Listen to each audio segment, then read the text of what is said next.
Tapi sayangnya pocong-pocong itu nggak kunjung menghilang, Wak. Tidak. Mereka malah bergerak makin dekat lagi ke rombongan Abang. Dan jumlah mereka nggak 13, Wak. Makin banyak lagi. Sampai-sampai Abang ini udah nggak sanggup lagi buat ngitung ada berapa pocong waktu itu. Nah, dia mungkin lebih dari 20 itu kata Abang. Ya Allah, kebayang nggak sih kalian gimana seramnya dikepung sama barisan pocong sebanyak itu, ah?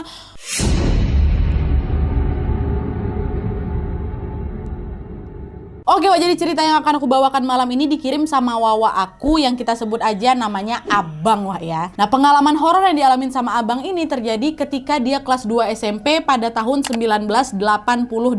Lama kali. Nah, Abang ini menghabiskan masa sekolahnya di Kepulauan Riau, Wak. Dan di sana juga lah kisah horor ini terjadi. Nah, jadi ceritanya waktu itu saat liburan sekolah, Abang dan juga teman-temannya berencana untuk pergi liburan bersama-sama ke salah satu pulau yang kita sebut aja lah namanya Pulau A, ya. Kalau aku sebut nama pulau ini pasti semua orang Kepri tahu ini pulau di mana. Tapi yang jelas pada waktu itu mereka pergi liburan di sana 5 orang. Abang, Nuri, Adi, Iksan, dan Lina. Nah, mereka berlima memilih Pulau A ini untuk berlibur karena kebetulan di rumah itu jugalah rumah Nuri ini berada. Jadi biar bisa sekalian main ke rumahnya Nuri lah gitu, Wak. Nah, karena pada saat itu belum ada kapal feri, Wak, mereka berangkat dari pelabuhan menuju ke Pulau A. Ya, misalnya Pulau A ini menggunakan kapal motor yang hanya bisa muat 8-10 orang penumpang aja. Dah. Berangkatlah itu mereka kan jam 7 pagi sampai di Pulau A ini sekitar jam 11 siang. Nah, sesampainya di sana, Wak, mereka pun langsung menuju ke rumahnya Nuri yang berada di pinggir laut, tepatnya di kawasan hutan bakau. Nah, karena rumahnya Nuri ini berada di kawasan hutan bakau, Wak, rumahnya ini pun didesain dengan bentuk rumah panggung tuh kalian kan, yang tinggi sekitar 3 meter tuh, 3 meter dari tanah. Nah, kayak gitulah keadaan rumahnya si Nuri. Dah. Sampai di sana mereka pun bersalaman dengan ibunya Nuri dan juga menyimpan barang-barang bawaan mereka, dan mereka lanjut berkeliling untuk melihat lingkungan sekitar di rumahnya Nuri. Dan disitulah Abang ini baru sadar ternyata daerah tempat tinggalnya Nuri ini sepi kali, Wak. Bahkan kata Nuri cuma ada 17 kepala keluarga aja yang tinggal di kampung aku nih. Dan rumahnya Nuri dengan tetangganya terdekat, Wak, jaraknya berapa? 1 kilo tau kalian, bukan kiri kananan, 1 kilo. Tapi, Wak, meskipun wilayah itu masih sangat sepi dan juga jarang penduduk, bisa dibilang setiap harinya sekitar rumahnya Nuri ini ramai orang, Wak. Kenapa? Karena bapaknya Nuri seorang pengusaha arang, atau warga sekitar nyebutnya itu sebagai toke arang gitu. Nah, bapaknya ini punya 5 pondokan terbuka, Wak, untuk tempat pembakaran arang yang letaknya hanya berjarak sekitar 500 meter lah dari rumah utama. Nah, selain menjadi toke arang, Wak, bapaknya Nuri ini juga jadi toke ikan. Beliau punya 10 kapal motor tuh yang biasa digunakan untuk melaut. Nah, dengan bisnisnya itu setiap hari di sekitar rumahnya Nuri ini pun ramai kali sama karyawan-karyawan bapaknya. Nah, singkat cerita, malam pun tiba dan pada saat itu Abang dan teman-temannya sebenarnya nggak ada agenda apa-apa, Wak. Tapi waktu dengar bapaknya Nuri ini bilang kalau setelah Isya akan ada pasar malam di kampung sebelah, mendadak mereka semua bersemangat dan pengen kali datang ke sana. Bapak Nuri bilang, tapi jarak kampung sana tuh agak jauh kali, nak, 8 kilo dari sini katanya. Kebetulan Bapak nggak bisa ngantar pula, soalnya habis maghrib Bapak ada ini mau ngantarin barang ke gudang. Ya udah, Pak, nggak apa-apa Om, kami jalan kaki aja, kata kawan-kawannya ini. Beneran kalian mau jalan kaki malam-malam gini loh, nak, kata bapaknya kan. Iya nggak apa-apa Om, mumpung lagi liburan, daripada cuma di rumah aja, kata Nuri juga. Ya udah, yang penting kalian hati-hati di jalan ya, kata bapaknya. Oh ya Om, siap, kata kita. Hati-hati ya Pak ya, kata oke. Nah, selepas maghrib, Wak, Abang, Kak Lina, Nuri, Adi sama Iksan berlima berkawan nih lah, langsunglah berpamitan ke ibunya Nuri untuk pergi ke pasar malam yang jauh kali ini, 8 kilo. Dulu kan belum ada motor, belum banyak, Wak. Dan jalan yang mereka lewati pada saat itu belum juga diaspal, masih berupa macamnya jalan tanah gitu loh, Wak, dengan lebar sekitar 4 meter. Nah, terus kiri kanannya jalan itu ditumbuhi ilalang dan juga pohon-pohon lebat. Malam itu, Wak, langit cerah kali kata Abang, cerah kali Nadia. Sampai-sampai mereka nggak ada yang nyalain senter, Wak, karena udah cukup jalan itu diterangin sama cahaya bulan. Udah jalan lah itu mereka kan. Sepanjang jalan mereka saling bercerita, bercanda dan tertawa. Seru kali lah perjalanan mereka waktu itu. Sampai akhirnya, Wak, suasana pun mendadak berubah nih ketika Abang merasa ada hawa dingin yang tiba-tiba berhembus sampai membuat dia merinding. Abang pun langsung mengeluarkan sarung yang dia bawa kan dan juga menggunakannya sebagai pengganti jaket.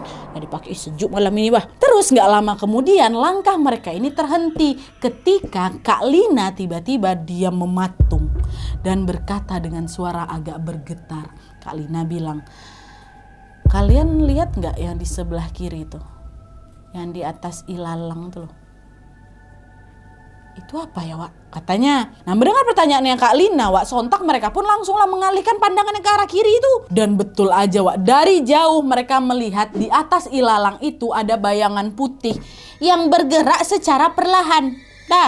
Nah di situ Nuri bilang, oh itu bayangan pohon itu Wak, pohon yang ada di balik ilalang tuh udah biasa kami lihat itu nggak ada apa-apa kok. Udah lanjut jalan lagi kata Kak Nuri. Adalah mereka lanjut jalan lagi kan Wak. Nah karena mereka udah mulai agak takut, kali ini mereka jalannya sambil gandengan tangan tuh dan juga membaca doa. Sembari mereka berjalan, abang yang waktu itu penasaran kali dia balik lagi nengok ke kiri ke arah ilalang tadi. Dan ternyata bayangan putih yang tadi mereka lihat itu masih ada Wak. Bahkan nggak cuma satu. Pertama kan satu mereka tengok kan, sekarang udah nggak satu lagi, jadi nambah 3 atau kalian. Dan lebih seramnya lagi, entah kenapa abang ini seperti melihat bayangan itu tuh macam melompat-lompat gitu loh Wak. Dan makin lama posisinya makin dekat sama rombongan mereka. Di situ abang, aku merinding tiba-tiba. Di situ abang pun makin ketakutan kan. Ditarik tangan Kak Lina, kak, bayangan tadi Kak, kata. Nah mendengar abang yang ketakutan, seketika rombongan itu pun kembali menghentikan langkah mereka dan sama-sama nengok lagi nih ke kiri. Dan pas mereka tengok Wak, mereka langsung dibuat kaget karena bayangan yang semulanya itu terlihat jauh kali kan, tiba-tiba sekarang jaraknya jadi dekat, cuma tinggal 100 meter aja dari mereka Wak. Nah yang tadinya abang nengok ada 3 bayangan, pada saat itu waktu mereka berhenti nengok ke kanan ke kiri lagi, mereka melihat udah jadi berapa? 7 bayangan tuh kalian. Dan yang bikin makin seram lagi, bayangan-bayangan itu tuh macam mau ngikutin mereka gitu loh Wak. Nanti kalau misalnya mereka jalan, bayangan itu pun jalan.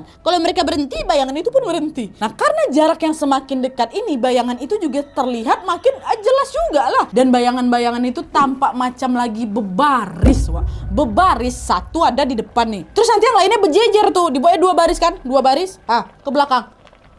Ngelihat itu abang sama kawan-kawan makin ketakutan lah Wak. Adi kawan yang paling penakut ini bahkan udah sampai nitiin air mata, nangis dia Wak di situ. Laki-laki lo padahal nangis, takut kali situ. Dan di momen itu juga Nuri pun mencoba mencairkan suasana dengan berkata, udah Wak, nggak apa-apa, mereka nggak ganggu kok, udah kita lanjut jalan lagi aja, udah gandengan tangan yuk, gandengan tangan pelan-pelan tapi jangan lari ya, katanya sebentar lagi kita sampai, kata Nuri. Dan mendengar Nuri ngomong itu mereka pun ngangguk aja kan, ya Wak, udah lanjut lagi di perjalanan. Nah pada saat itu abang nih memang udah takut kali Wak, ada takut kali aku Nadia, tapi aku juga penasaran apa sebenarnya lagi ngikutin kami itu. Beneran cuma bayangan atau sosok yang lain ini? Nah, saking penasaran ya Wak, diam-diam abang pun meliriklah bayangan-bayangan itu melalui sudut matanya. Dan betapa terkejutnya abang pada saat dia melihat bayangan-bayangan itu terus melompat mengikuti rombongan mereka. Dan jaraknya bukan 100 meter lagi Wak, makin dekat lagi. Dan jumlahnya terakhir berapa? 7. Sekarang makin banyak. Aduh kenapa aku ngebayangin nih seolah-olah ada samping aku coy. Dah nengok makin banyak tuh makin penasaran si abang kan. Abang pun langsung memberanikan diri buat noleh langsung dan memperhatikan mereka dengan seksama. Dan kalian tahu di momen itu dengan sangat jelas abang melihat bahwa bayangan putih yang mengikuti mereka itu ternyata bukanlah bayangan pohon. Ya, bisa kalian tebak itu apa ya kan pasti? Itu adalah pocong yang terus melompat menghampiri rombongan abang. Ikut dah. Dan pocong-pocong ini jumlahnya makin banyak Nadia, katanya ada sekitar 13 pocong berjejer makin dekat. Aku tengok jarak bukan 100 meter lagi Nadia, udah semacam 10 meter aja gitu dari rombongan si abang. Dan pada saat abang betul-betul ditengoknya langsung tuh abang langsung gak bisa gerak Wak, kaki macam ketahan gitu lemas sekali aku Nadia, kata si abang. Nah melihat abang yang udah agak-agak oleng gitu kan, Kak Lina sama Ihsan pun refleks langsung dipegang kedua tangannya si abang ini. Lalu dengan suara lirih dan bergetar abang bilang, Kak pocong tuh, pocong Kak. Nah mendengar ucapan abang itu sontak langkah mereka pun kembali terhenti lagi Wak, dan langsung menengok lagi ke kiri. Dan betul Wak, tampak pocong-pocong itu sedang berdiri di atas rimbunan ilalang yang hanya berjarak 5 meter aja dari mereka. Makin dekat Wak Dan dari posisi sedekat itu mereka bisa melihat dengan jelas pocong-pocong itu betulan pocong, bukan bayangan lagi dong. Dan yang anehnya Wak, seluruh bagian tubuh pocong-pocong itu tertutup kain semua sampai kepala. Wajahnya nggak kelihatan, ketutup, masih kebungkus. Cuman memang kain kafan yang menyelimuti tubuh pocong-pocong itu tampak agak lebih gelap dan lebih hitam lagi tuh di bagian wajahnya Wak. Di bagian wajahnya aja tapi agak gelap, tapi masih ketutup gitu, kebayang kalian kan? Dan di saat yang bersamaan juga Wak, muncullah itu bau gosong nyengat kali. Nah mengetahui bahwa mereka ini betulan lagi diikutin sama barisan pocong barisan pocong, rombongan abang pun udah ancang-ancang mau lari nih Wak. Tapi sayang mereka semua udah terlalu lemas untuk bergerak dan hanya mampu udah terduduk aja mereka di atas tanah tuh. Nangis semuanya, nangis, peluk-pelukan lah gitu, pegangan tangan saking ketakutannya. Tapi sayangnya pocong-pocong itu nggak kunjung menghilang, Wak. Tidak. Mereka malah bergerak makin dekat lagi ke rombongan abang. Dan jumlah mereka nggak 13, Wak. Makin banyak lagi. Sampai-sampai abang ini udah nggak sanggup lagi buat ngitung ada berapa pocong waktu itu. Nah, dia mungkin lebih dari 20 itu kata abang. Ya Allah, kebayang gak sih kalian gimana seramnya dikepung sama barisan pocong sebanyak itu, ha? Aku jujur aku mau bilang sama kalian, aku dari tadi merinding kali, sumpah. Gak tahu, aku gak pernah kayak gini kali, merindingnya sampai ke badan-badan semuanya. Aduh, masih panjang lagi nih, udah. Aku tidak takut, aku seperti Umar. Udah tua, suasana malam yang semula hening pun langsung pecah dengan suara teriakan Adi yang menangis ketakutan. Adi yang paling penakut tadi tuh. Dan beberapa saat kemudian barisan pocong itu sampai tepat di hadapan mereka. Wah, mereka lagi terduduk semuanya. Pocong tuh dari 5 meter mendekat sampai di hadapan mereka. Abang sama kawan-kawannya pun langsung dipejamin matanya semuanya kan. Dan tidak ada satupun dari mereka yang berani melihat ke arah pocong-pocong itu. Lalu tiba-tiba, Wak, dari jarak yang sangat dekat terdengar ada suara orang mendengus keras. Tahu kalian mendengus keras? Macam suara orang lagi tarik napas yang tapi ketahan tuh.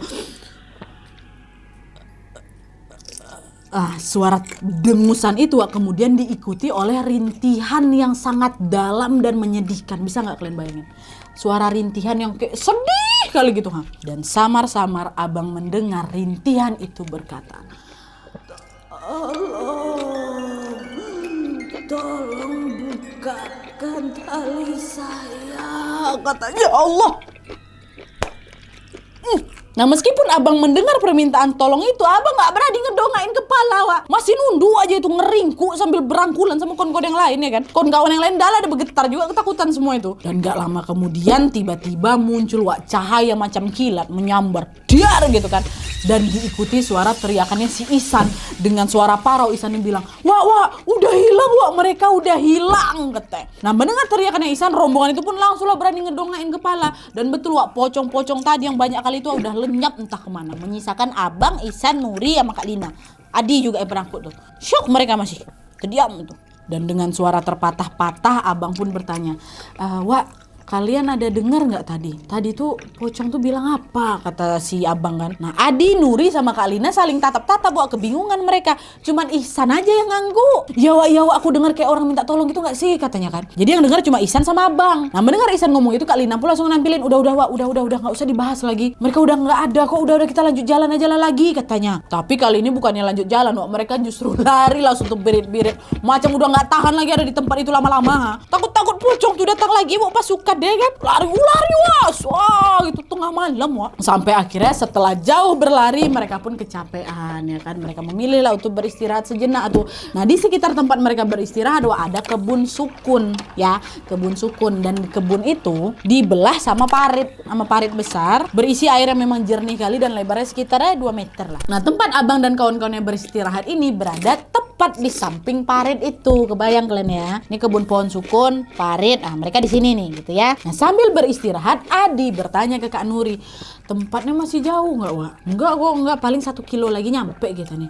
Wah, alhamdulillah bagus lah, udah dekat kita berarti ya. Iya, makanya nggak usah buru-buru kali, istirahat dulu aja lah kita, kata kan. Nah, setelah kurang lebih 10 menit mereka beristirahat di sana, mereka pun bergegas lagi untuk lanjut jalan lagi. Tapi, Wak, belum sempat lagi mereka jalan kan, mereka kembali lagi dikejutkan dengan Adi yang tiba-tiba berteriak, wah, kata. Sontak kawan-kawan pun langsung nengoklah ke arah si Adi kan. Dan bisa kalian tebak apa yang dilihat sama abang dan kawan-kawannya pada saat itu?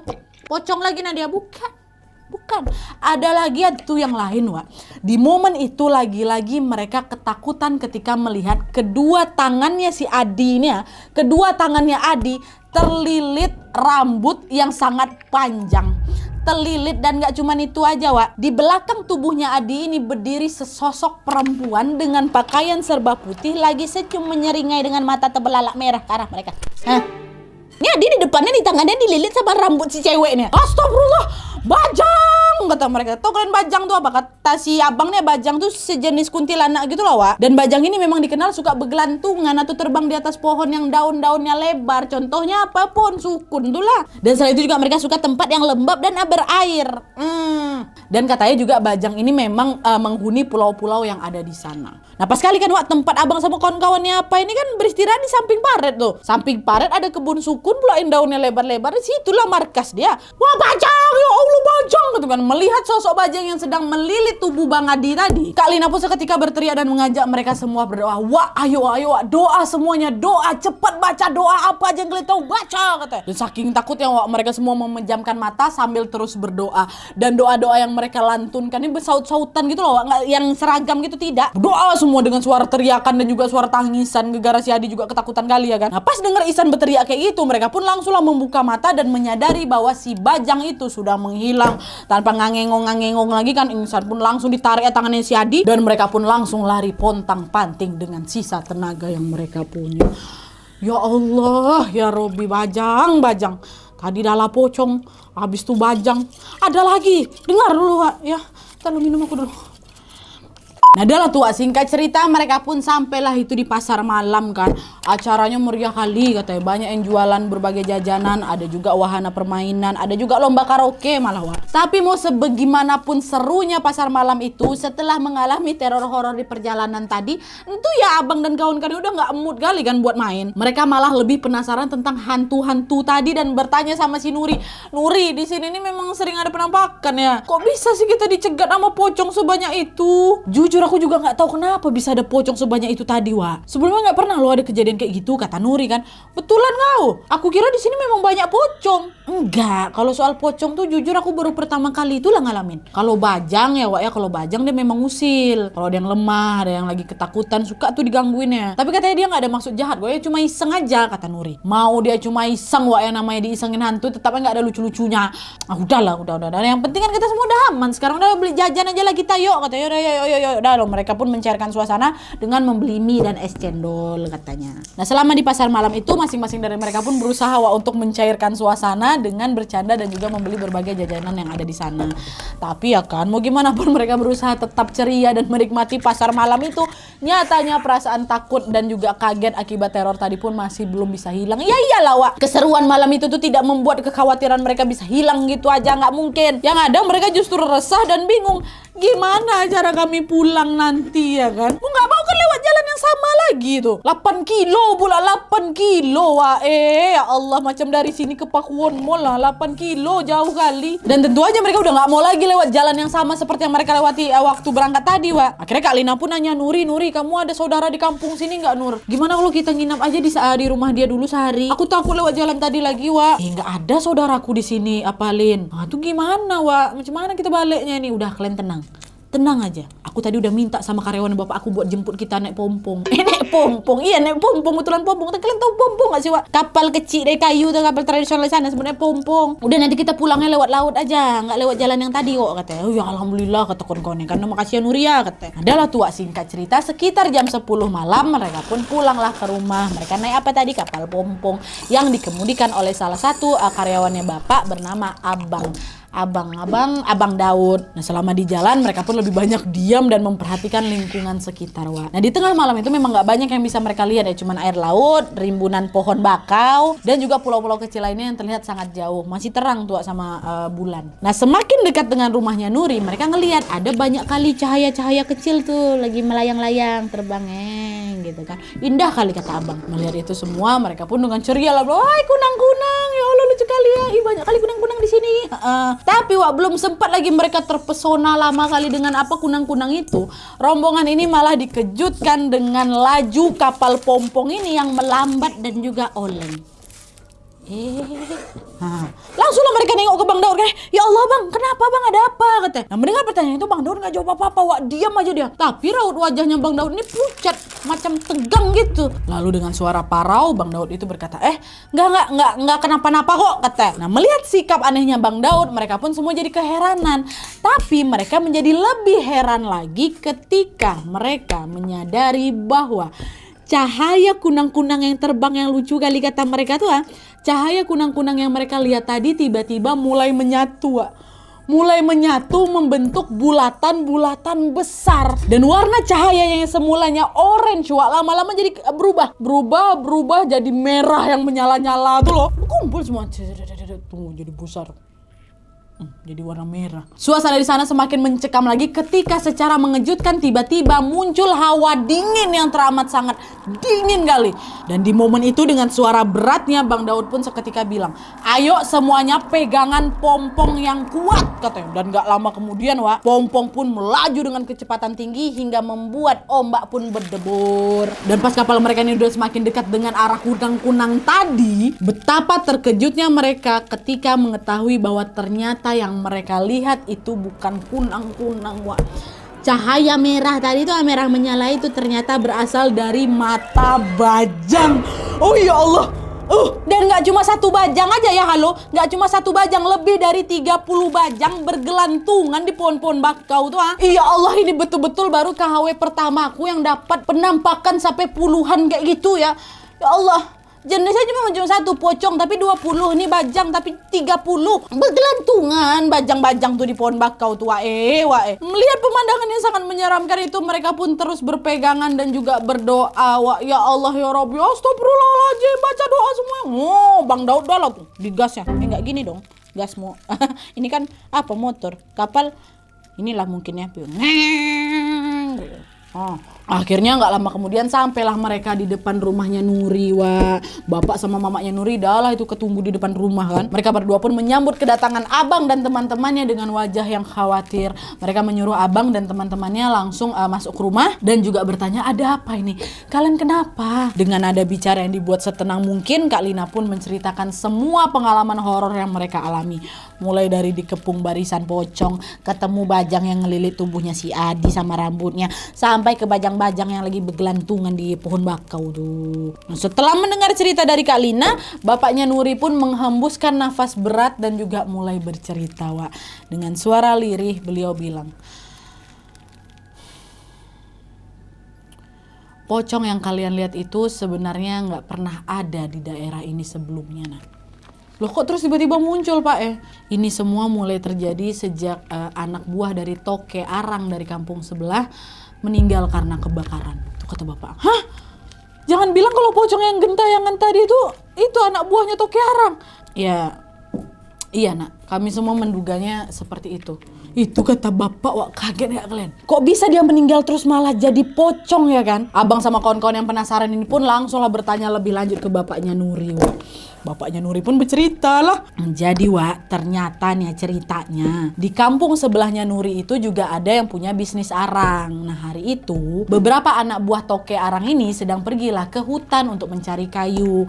Nah, pada saat mereka lagi motong-motong kayu ini, mereka sambil ngerokok. Nah, pas lagi motong-motong kayu, entah kenapa nih ya, salah satu anak buahnya Toke Arang yang kita sebut aja namanya Pak Kirun, tiba-tiba ngerasa pusing. Saking pusingnya Pak Kirun ini sampai jatuh pingsan, Wak. Nah, temannya sama anak buah Toke Arang ini nggak tahu nih kalau Pak Kirun pingsan, karena posisi mereka waktu itu nyebar agak-agak jauhan memang. Dan tanpa temannya sadar, Wak, puntung rokok milik Pak Kirun tadi, kan Pak Kirun sambil ngerokok tadi tuh, waktu dia pingsan jatuh juga lah puntung rokok itu kan, dan rokok itu masih nyala. Dari situlah rokok tersebut mulai membakar daun-daun kering yang ada di sana, Wak. Dan tanpa menunggu waktu yang lama, api pun langsung membesar dan mulai menyebar. Nah, pas apinya ini udah mulai besar, disitulah kawan ini baru sadar kalau udah terjadi kebakaran di situ. Nah, melihat adanya kebakarannya itu, temannya Pak Kirun ini pun langsunglah berteriak, Kirun, kok ada di mana? Ada kebakaran, Wak, katanya. Terus tuh dipanggil-panggil sama kawannya Pak Kirun, tapi saya nggak ada jawaban sama sekali. Pak Kirun kan pingsan tadi tuh kan. Dengan panik nih temannya mulailah pergi mencari keberadaannya Pak Kirun, dan betapa terkejutnya dia ketika samar-samar dia melihat ada seseorang yang sedang terbaring di tengah kobaran api.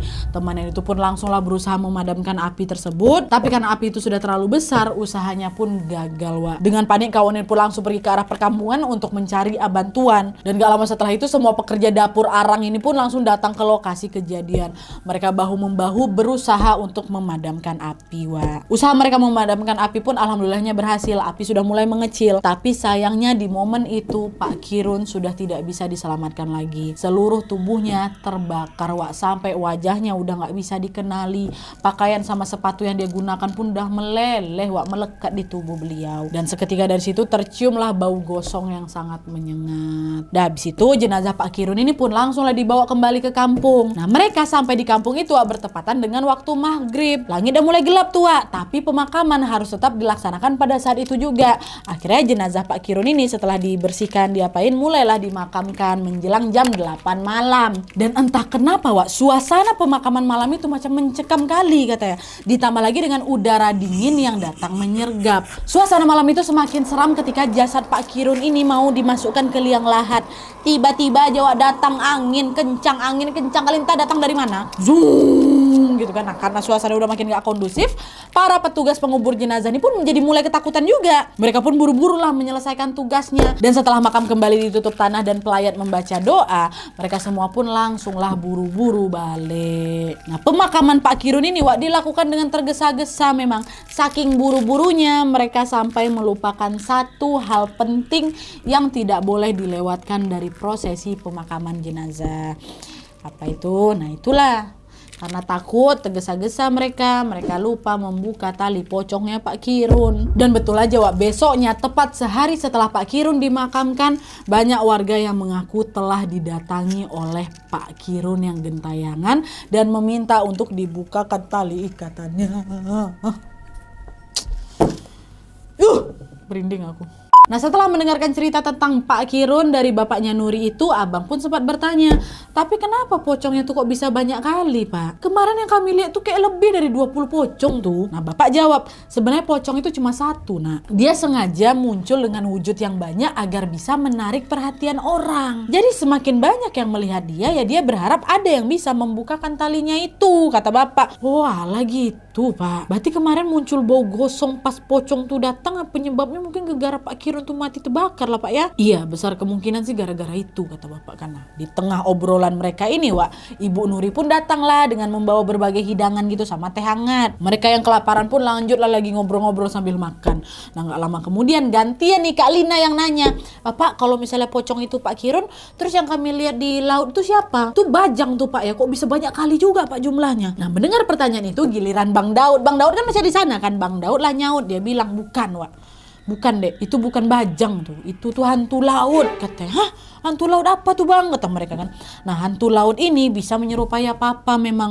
Bisa jadi dia muncul macam kunang-kunang dulu kan. Bisa juga dia berupa bajang. Tapi waktu kalian nyeletuk ada kunang-kunang kata kalian. Nah kerasa gak kalian kalau misalnya pompong kita tuh sempat oleng? Iya bang kerasa aku. Kenapa tuh? Nah itulah ulah mereka tuh. Untung aja kita gak sampai jatuh kan. Kalau jatuh bisa jadi kita dibawa kalah mereka loh kata Bang Daud. Nah obrolan yang seru dan menegangkan ini terus berlanjut lagi berantai jadinya. Sampai akhirnya bapaknya Nuri pun menyuruh mereka dah cukup istirahatlah kalian udah malam kali deh ini. Dah mereka pun langsunglah tidur beramai-ramai di ruangan utama. Nggak tidur di kamar, bergobok semua di ruang tamu tuh. Udah tengah malam nih, udah capek juga habis lari-larian, habis kejar-kejaran kayak gitu kan. Harusnya kan mereka ngantuk, capek gitu kan. Tapi di tengah malam itu mata mereka belum bisa terpejam lagi Pengalaman malam itu ditambah lagi dengan penjelasan dari bapaknya Nuri dan Bang Daud membuat mereka terus terbayang-bayang jadinya. Akhirnya beberapa saat kemudian di malam yang sudah hening, satu persatu dari mereka pun mulai ketiduran.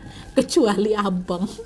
Gak bisa tidur aku Nadia padahal udah jam 2 pagi. Gak bisa terbelalak mataku. Tak kenapa rasa kantuk aku, capek aku tuh gak ada. Melek mataku macam segar kali itu Untuk kesekian kalinya abang mencoba tidur, tapi lagi-lagi usaha itu gagal. Karena apa? Karena udara dingin yang tiba-tiba datang menyergap. Zung lagi, alah dingin lagi pula nih. Tadi terakhir aku terasa dingin, habis itu diikutin pocong nih. Apa pula dingin ini kan. Takutan dia langsung ditarik selimutnya. Tapi kebetulan pula selimut itu ditarik lagi sama Ihsan. Ternyata Ihsan belum bisa tidur juga Wah Ihsan belum tidur kau rupanya ya. Belum sejuk kata. Dipagilah sikit selimutku tuh. Aku juga kedinginan kata gitu. Kau carilah selimut lain, aku kedinginan kali. Macam es rasa. Bagilah aku dikit lagi. Berebut mereka berdua jadi ya. Nah pas mereka lagi rebutan selimut ini, tanpa mereka sadar muncul asap putih dari lubang yang ada di rumah. Dan FYI ya, kebanyakan katanya rumah panggung di kampung itu biasanya nanti ada lubang gitu di sudut lantainya Lubang tuh biasanya ditutup tapi juga bisa dibuka. Nah kenapa? Karena kalau misalnya rumah panggung itu biasanya ada juga rumah panggung yang di bawahnya itu laut gitu kan. Nah biasanya kalau air lagi pasang, lubang tuh bisa dibuka untuk mancing ikan gitu. Dan bisa juga lubang tuh jadi macam AC alami gitu. Kalau cuaca panas kan dibuka lubang tuh biar ada udara masuk. Nah asap putih itu muncul dari lubang itu. Muncul dan makin banyak Mulai tuh Asap yang membumbung ke langit-langit rumah kan. Dan asap tuh datang gak cuma asap aja, Wak. Asap itu muncul disertai dengan bau gosong terbakar. Abang sama Ihsan menjadi terkejut. Asap apa tuh, Wak? Wah, asap apa itu? Ya Allah, kebakaran nih, Wak, kebakaran dah. Wih, bangun, Wak, bangun, kebakaran, kata. Mereka pikirnya waktu itu memang kebakaran, Wak. Nah, belum reda kagetnya mereka melihat asap yang tiba-tiba memenuhi ruangan mereka. Mereka kembali dibuat kaget ketika nggak lama kemudian mereka sadar dari mana asap itu muncul. Dan kalian tahu, dugaan mereka tentang rumah kebakaran itu ternyata salah. Karena apa? Tutup lubang tempat asap itu muncul secara mengejutkan tiba-tiba terangkat, Wak. Kan pertama ditutup, asap tuh dari situ memang, mungkin dari sela-selanya gitu kan, tapi nggak lama kemudian terangkat lubang tuh, penutup lubang tuh. Dan seiring dengan lubang yang semakin terbuka, Abang dan Ihsan terbelalak ketika mereka menyaksikan dengan jelas ada pocong yang perlahan-lahan muncul dari lubang itu. Sedikit demi sedikit tubuh si pocong itu masuk lewat lubang itu, Wak.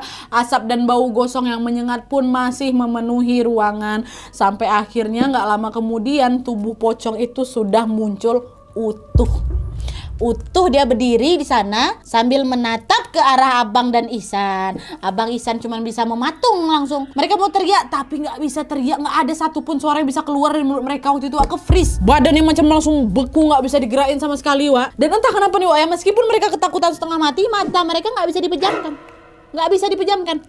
Macam sengaja dibuat itu belalak gitu loh, biar mereka nih terus beradu tatap sama si pocong itu. Nah, si pocong yang tadinya berdiri agak jauh perlahan-lahan mulai agak terbang gitu ke arah mereka.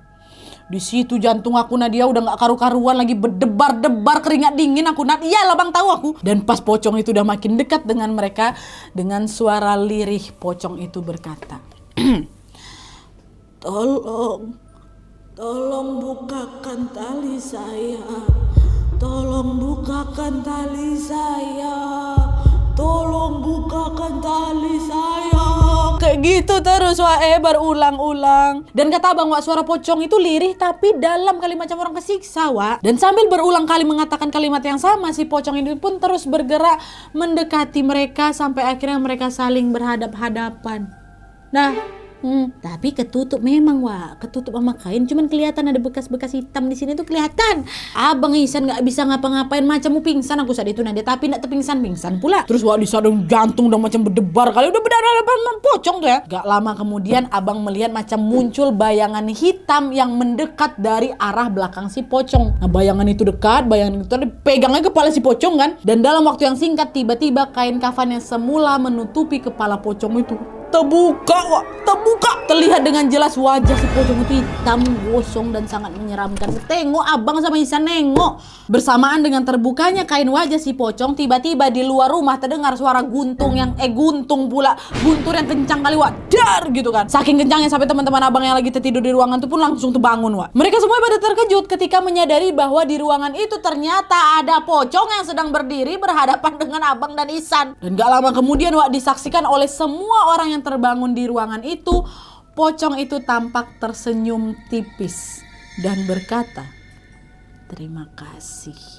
Dan kali ini kata Abang suara itu macam orang yang udah gak tersiksa lagi tuh loh, Wak. Dan menurut Abang, Wak, saat pocong itu mengucapkan terima kasih macam ada intonasi bahagia dalam suaranya gitu, Wak. Dan tepat setelah mengatakan hal itu, si pocong ini pun seketika menghilang. Asap putih dan juga bau gosong yang tadi menyelimuti seisi rumah pun tiba-tiba lenyap entah kemana. Hanya menyisakan bayangan hitam yang dari tadi berdiri di belakang pocong itu. Bayangan hitam itu pun berjalan mendekat dan terdengar dia berkata, "Kalian semua nggak apa-apa kan?" Nah, di situ Abang sama kawan-kawan yang lain pun langsung lega karena apa? Mereka mengenali dengan jelas suara itu. Nah, suara itu suara siapa? Suara Bang Daud, Wak. Ternyata Bang Daud itulah yang dari tadi berdiri di belakang pocong, Wak. Dan Bang Daud jugalah yang sudah berani membuka tali pocong itu. Abang sama Ihsan yang masih shock itu pun cuma bisa ngangguk aja ditanya kalian baik-baik aja apa enggak kan. Bang Daud pun mulai membawakan air dan langsung menenangkan mereka dan meminta mereka untuk tidur kembali. Syukurlah kalian semua nggak kenapa-napa. Pocongnya udah nggak ada kok, udah aman. Sekarang kalian balik tidur lagi ya. Jangan lupa baca doa, kata Bang Daud. Nah, baru lawak besok paginya mereka semua berkumpul nih buat istirahat kan, termasuk bapak ibunya Bu Nuri dan sama Bang Daud juga. Nah disitulah Bang Daud bercerita kalau malam itu dia memang belum tidur karena lagi ngopi-ngopi sambil ngobrol sama bapaknya Nuri dan beberapa orang lainnya di dekat dapur arang. Nah salah satu yang mereka obrolkan pada saat itu adalah tentang pocongnya Pak Kirun. Intinya di obrolan tuh mereka bilang kalau nanti memang kita nggak sengaja ketemu sama pocong Pak Kirun, bantu dia aja lah, lepasin talinya, nggak anggap aja kayak lagi bantu orang macam biasa aja, macam membantu orang yang sedang membutuhkan. Nah pas kali setelah ngobrol-ngobrol itu Bang Daud mau masuk rumah ambil sesuatu. Nah disitulah baru dia menyaksikan bahwa ternyata pocongnya Pak Kirun ini ada di sana. Lalu dengan segenap keberanian yang ada, Bang Daud ini pun menguatkan diri untuk membuka tali pocongnya Pak Kirun. Dan alhamdulillah sejak saat itu penampakan pocongnya Pak Kirun ini udah nggak pernah muncul lagi katanya. Kita doakanlah semoga arwah Pak Kirun tenang di sana ya. Dan barulah setelah itu abang dan kawan-kawannya pun melanjutkan liburan mereka di pulau itu. Tapi yang tadinya mereka ngerencanain selama 1 minggu liburan di sana, akhirnya mereka hanya liburan 4 hari ya. Karena mereka masih takut kalau terjadi lagi hal-hal yang tidak diinginkan gitu loh. Dan setelahnya mereka pun pulang ke rumah masing-masing dan melanjutkan aktivitasnya seperti biasa.